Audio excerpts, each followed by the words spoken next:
He should have his pick of jobs. And I'm not just saying that because I work with him. I'm not just saying it because I like him. I'm not just saying it because he's a hell of an analyst. He's a good man who clearly knows the game from every level. He does. Well, now I'm tuned in to the Dark Times channel. And so here we go again. Welcome back to the Dark Times channel.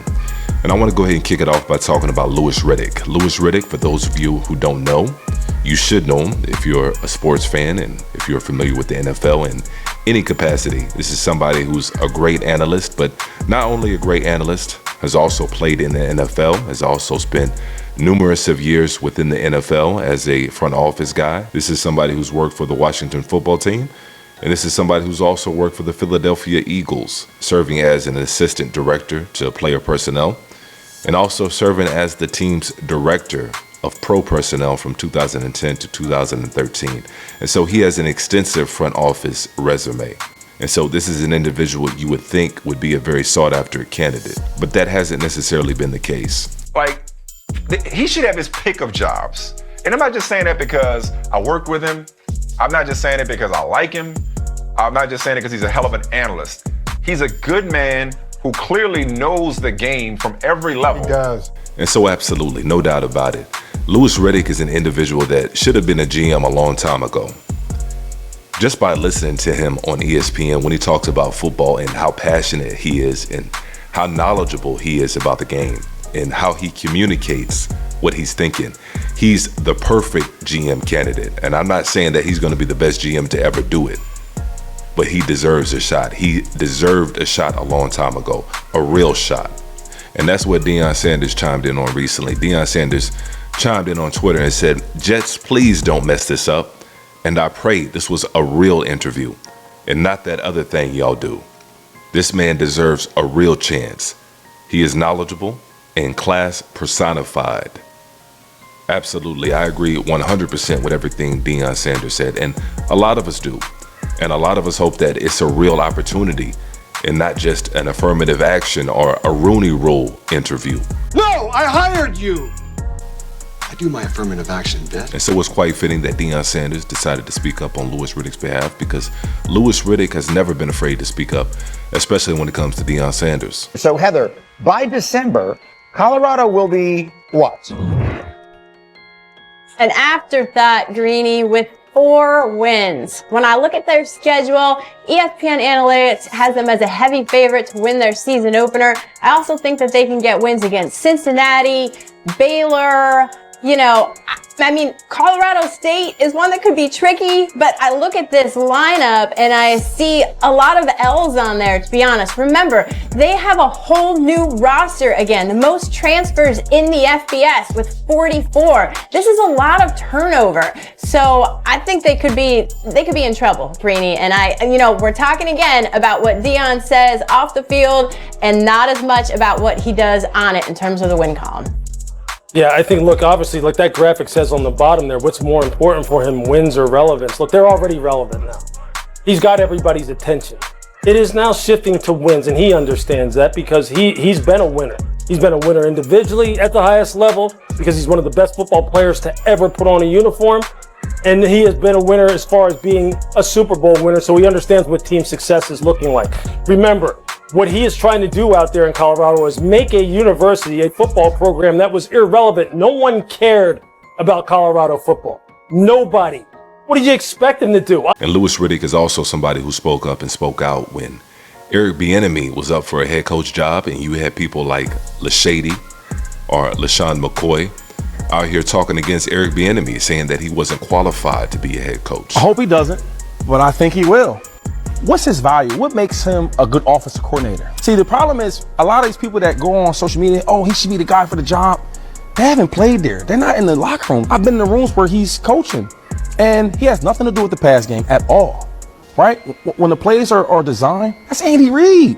When you talk about offensive coordinators, I can tell you what makes Brian Daboll with the Giants a very, very good coordinator. I can tell you what Andy Reid or Doug Peterson.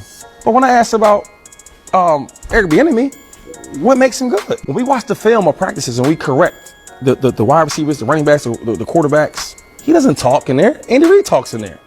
He may say things to the running back because he's an ex-running back coach. I get that. But he has no real responsibility. Now you go from the Chiefs, where you can hide behind Patrick Mahomes, Andy Reid. Hey, then you go to the Washington, where you got to call plays, you got to run the meetings, you got to run the installs. That's extremely disappointing that he took that route with it. It sounded personal. It sounded like someone who had, although he was trying to put it as, look, I'm just being honest because I have firsthand experience and I was there and I'm just trying to give it to you straight and be objective. No, it sounded personal. Yes. And look, I know everybody in that organization from top to bottom. I know how it ended for Shady in Kansas City. I know what they thought about his skill set and his level once they shipped him down the road and he was only there for that one season.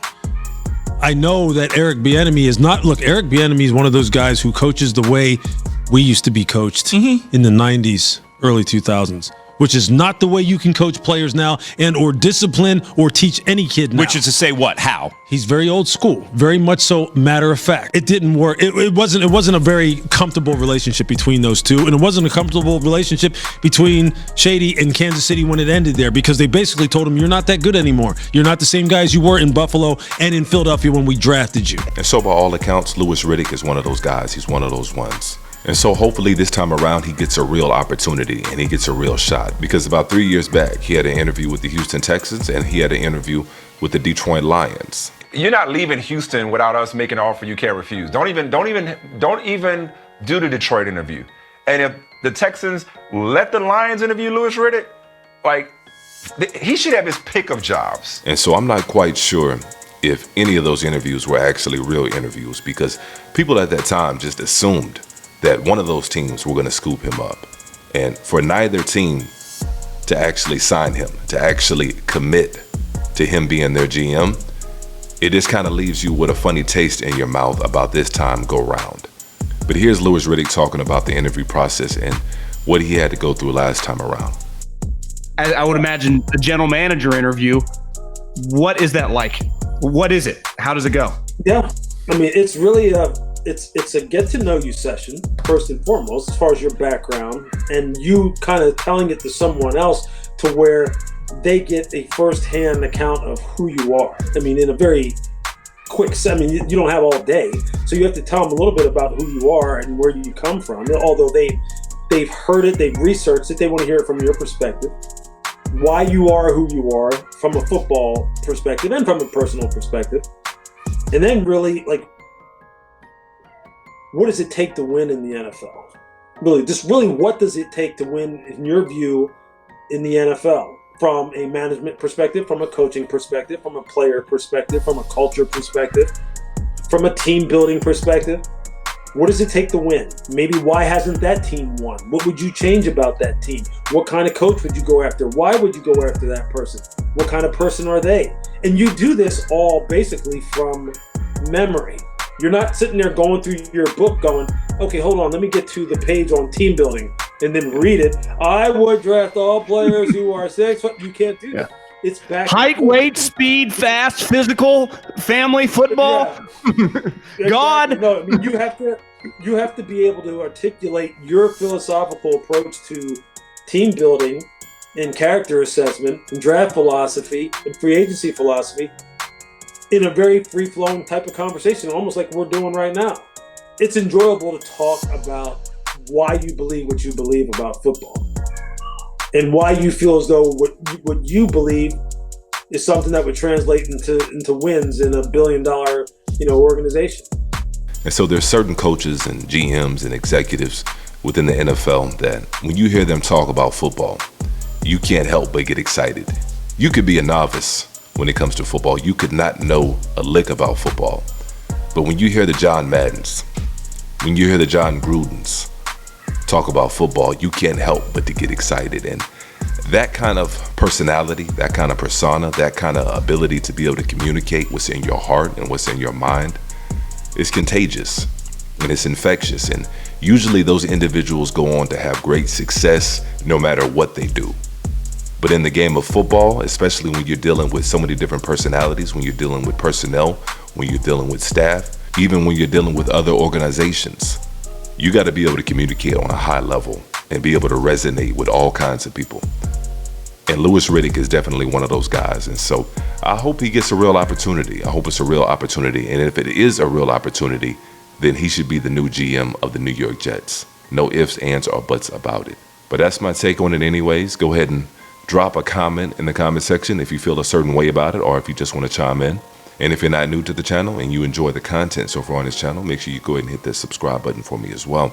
And as usual, peace and chaos.